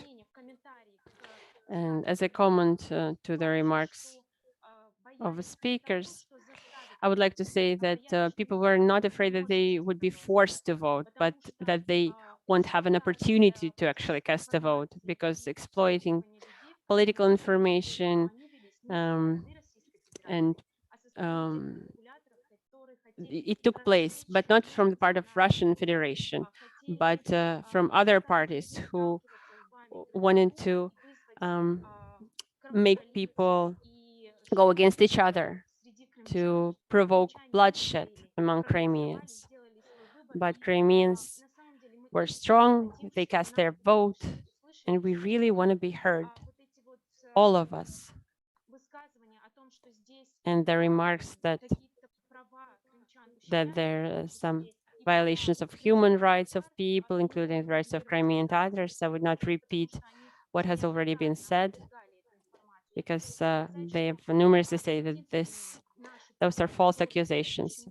The only rights that are being violated is the non-recognition of the democratic choice that we've made 7 years ago, and that's the only violation. And I'll give the floor to Roman Chagrin. Dear colleagues, thank you. I listened to all the speakers, and I could clearly divide them into two parts. There are people who want to hear the truth, who really want to see what's going on and really interested, and I would like to thank them for them. First of all, the representative of China, India, South America, the people who do not side with the propaganda, including with the Western Ukrainian propaganda. And of course, I'd like to thank the Belarusian colleagues. And speaking about international travels, I can only go to Russia and Belarus because I cannot go to European countries. We can go to Asia. Yes, but replying to the question of our Chinese colleague about humanitarian blockade, yes, we coped with this, and we'd like to especially thank Russia for that, with helping us solve the issue, because we're not complaining, we weren't complaining, and we're helping our brothers in Ukraine. We love Ukrainian people. We don't particularly love Ukrainian authorities that have very false and Nazi ideologies. But we believe that it will change at some point, and at some point Ukrainians will have proper government and will go back to being friends with Russia. Dear friends, please don't believe fake news spread by Ukraine and their curators. Western representatives are saying a lot that they want to come and visit, but what's stopping you? Please come. I'll take you by the hand, I'll lead you by the hand and take you all over Crimea. We can enter any building. What is the problem? For 7 years, we've been talking about it, but no one has come. For example, the representatives of the Chinese delegation, they came last week. And in Ukraine, they're deprived of large investments. But here they can come. We're ready to help them. Please work with us. Thank you, Nicaragua, for their diplomatic mission. Thank you to all those who cooperate with us. But to our Western colleagues, I would like to ask them to stop spreading fake news. Please don't teach us how to live. Thank you. Thank you. Thank you. When guests come to visit, please invite us to our university as well. There are more students that would like to speak. If you allow us one more speaker, Nelly, who represents our university. Nelly. I'm not a student, but a postgraduate. I would like for all the speakers who are present here to hear our point of view. I'm a Crimean Tatar. I live in Crimea. Me and all my relatives, all my family, we live in our homeland. No one is making us stay here by force or confiscating our property. There are no violations based on ethnicity, on religious parameters.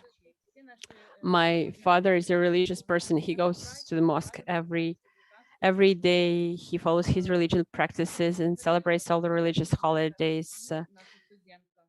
And as it was already mentioned, soon all the Muslims of Crimea will finally see a great mosque that's being built, that we've been waiting for a long time.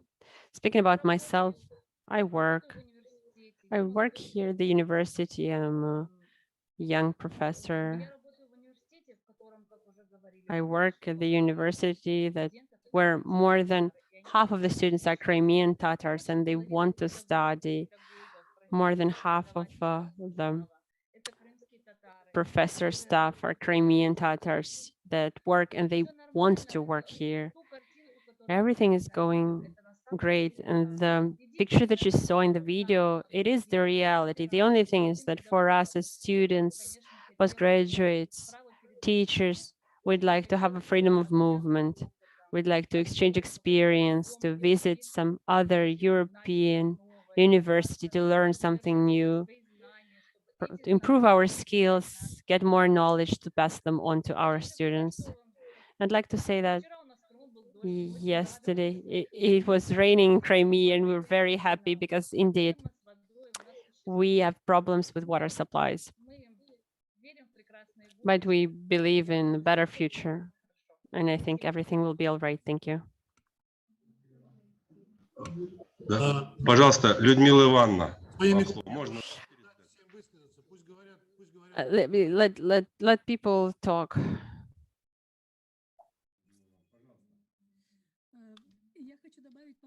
Thank you. I'd like to talk about water supply. When was it when we blocked the water supply to Crimea that was that provided 85% of our supply? Crimea had to stop rice crops. The entire industry suffered, and the manufacturers, including minor manufacturers, among them many Crimean Tatars, because many Crimean Tatars are employed, they work on the ground. Irrigation volumes have decreased. What have we done to deal with it? We had to stop rice crops. Instead, we switched to crops that do not require much irrigation. We do with grape plantation.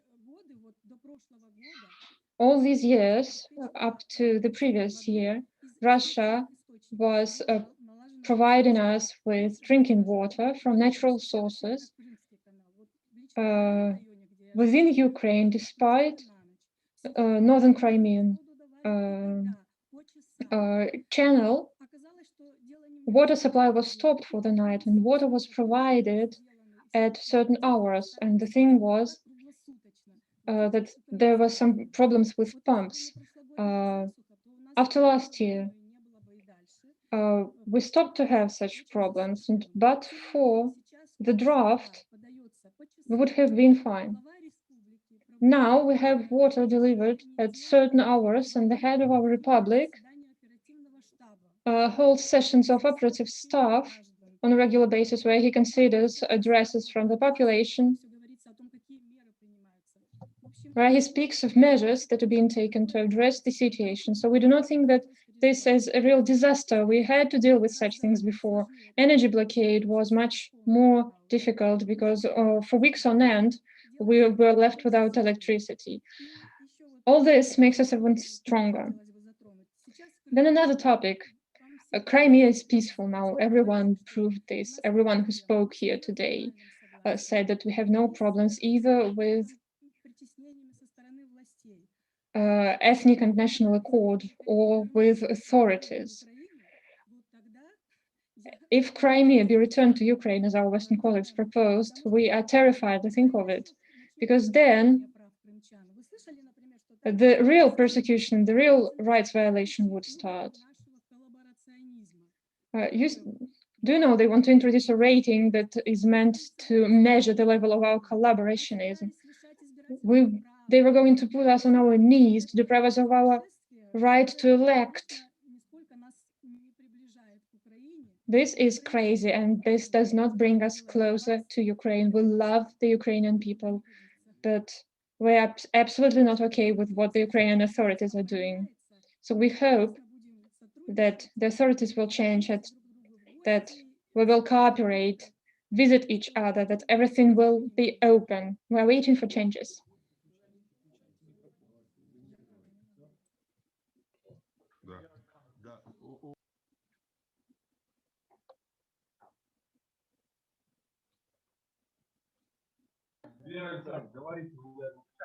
Уважаемые коллеги, если позволите, Distinguished colleagues, if I may, I'd like to take the floor for just a second to add to the topic of blackouts. Mr. Aksionov, that we encountered, he was felt particularly acute by the people of our peninsula. We all understood that everything would be fine. As for my facility, I know that budgetary funds have been allocated for our facility, for schools, for educational facilities, to make it possible for them to purchase special water tanks. And almost in every district of Crimea, there are such huge tanks that have that store water for such emergency cases. From this point of view, Mr. Aksionov, head of our republic, is very qualified, he holds high authority, and we would like to thank him for all the work that he does.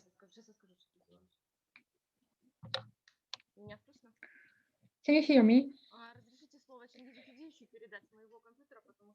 I'd like to give the floor to Mr. Yakubov from a computer because he has encountered some technical malfunctions. Ambassador Nebenza, I'd like to answer the question of our colleague from Nicaragua as to what professions are most demanded today. First of all, Crimea is developing very actively. It builds many educational facilities, many kindergartens, many schools. We have already talked about it. We have built them, but the next important thing is what we fill those schools with.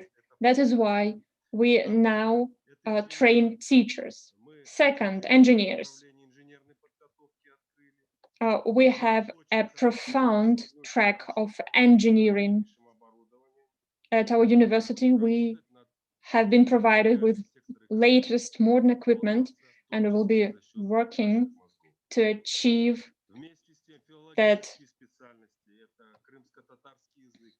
the working personnel is replenished also at the cost of our professionals. Then language training. The chair of Crimean Tatar language is very active. We organize contests and competitions where sometimes first prizes go to children who are not Crimean Tatars, who are not native speakers. Then IT technology, we also develop that. Then cultural aspects, music, art. we deal with it as well. So let me invite all the participants of this event to visit our university so that they could see whom we are training at the moment, so that they could see it freely for themselves. Our children are absolutely free to express themselves. All our walls are covered with their paintings. We have no persecutions whatsoever by ethnic or national identity. We are developing dynamically, and we are sure that Crimea is soon to be among the best subjects of the Russian Federation.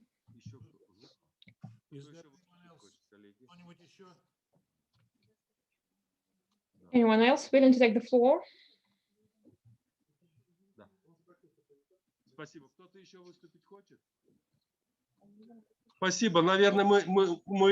Thank you.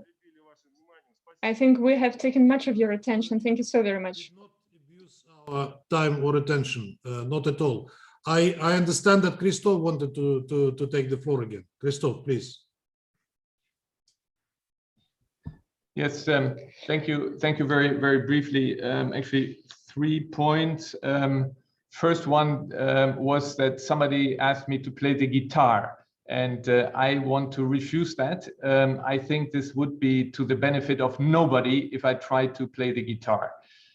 Number two, I wanted to reply also, and I'm very happy for the contribution of our Chinese colleague, because he pointed to a point which is very important when we come to international missions, when we come to missions of the Office of the High Commissioner for Human Rights. What is key for these visits is unimpeded access, and this is what is necessary so that the UN, the High Commissioner for Human Rights, can have an objective picture of a situation. So we are not discussing a visit, but a unimpeded visit, so that actually then all the parts of everything can be seen and objectively then observed. I wanted to come actually back to Vasily, to your remarks, and you had this principal remark pointing to your memorandum or your concept paper of the group of friends, and you said that I forgot to talk about self-determination. And the importance of self-determination, which was raised by many participants here. I wanted to ask you a question which I asked last time already, but you didn't respond to. And that is the following. And I would ask you, it's a theoretical question, but it's, when you talk about Russia, when you talk about where Russia is and was not, I wanted to ask you how you would react to the following situation. Part of Russia, Vladivostok, was until 1860 part of China, Manchuria, and on Chinese maps there's still the Chinese name of Vladivostok. Now, I don't have the latest figure, but since the 90s there has been a huge inflow of Chinese citizens, and there are parts of Chinese quarters in Vladivostok. If now the Chinese organize themselves and then ask for a referendum and for self-determination, and the history until 1860 was part of China, I assume that you would then invite for such a referendum, and maybe this time also ask for international observation, or how would you react to such a request? I only respond to what you said about the importance of self-determination, and I want to spin the story a bit further. Thank you.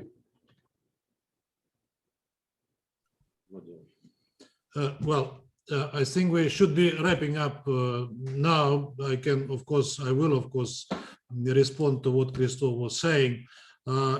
If there were a coup d'etat, illegal coup d'etat in Russia, then perhaps certain parts of Russia would be willing to consider things things that happened in Ukraine after an illegal coup d'etat 2014. But I hardly imagine a situation like that. God forbid, and it won't happen.